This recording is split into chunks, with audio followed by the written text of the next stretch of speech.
भारत यदि सोने की चिड़िया थी तो इसमें गुरुकुलों की बड़ी अहम भूमिका थी। हमारे गुरुकुलों को गुरुकुल क्यों कहते थे? इसलिए कि गुरु विशेष के नाम पे वे होते थे और उन गुरु की दक्षता और विशेष योग्यता के दृष्टि से उन गुरुकुलों में अध्ययन का कुछ अंतर भी होता था।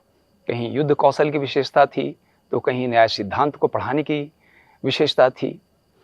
मजे की बात है, जब भारत में अंग्रेज आए तो उस समय हमारे यहाँ गुरुकुलों की संख्या लगभग 5 से 7 लाख थी और ये अंग्रेजों के सर्वे में पता चला।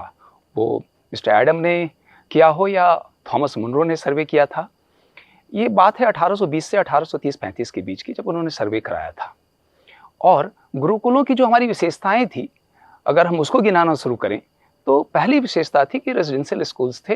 यहाँ बच्चे रह के आवासीय दृष्टि से अध्ययन करते थे और उनकी विशेष रुचि, अभिरुचि और क्षमता के दृष्टि से हमारे आचार्य उन पर नज़र रखते थे और इस प्रकार उनके व्यक्तित्व का एक विशेष विकास होता था।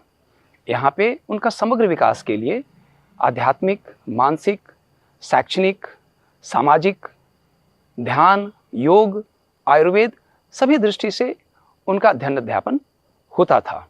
समाज से जोड़ने के लिए भी बड़ी ही विशेष व्यवस्था थी। वहाँ पे हमारे विद्यार्थियों को भिक्षाटन करना होता था ताकि वो समाज और परिवेश से जुड़ भी सकें और वो अपने अहम को तिरोहित कर सकें, सहज हो सकें और समाज की व्यवस्था को जान समझ सकें। गुरुकुलों में व्यवहारिक ज्ञान भी खूब दिया जाता था, वो कृषि की बात हो या हस्तशिल्प की बात हो। अन्यथा जब अंग्रेजों ने देश में आरंभ किया था शासन, तो विश्व निर्यात में भारत का योगदान लगभग 25% था। ये कैसे संभव था? इसमें हमारे गुरुकुलों की बहुत बड़ी भूमिका थी।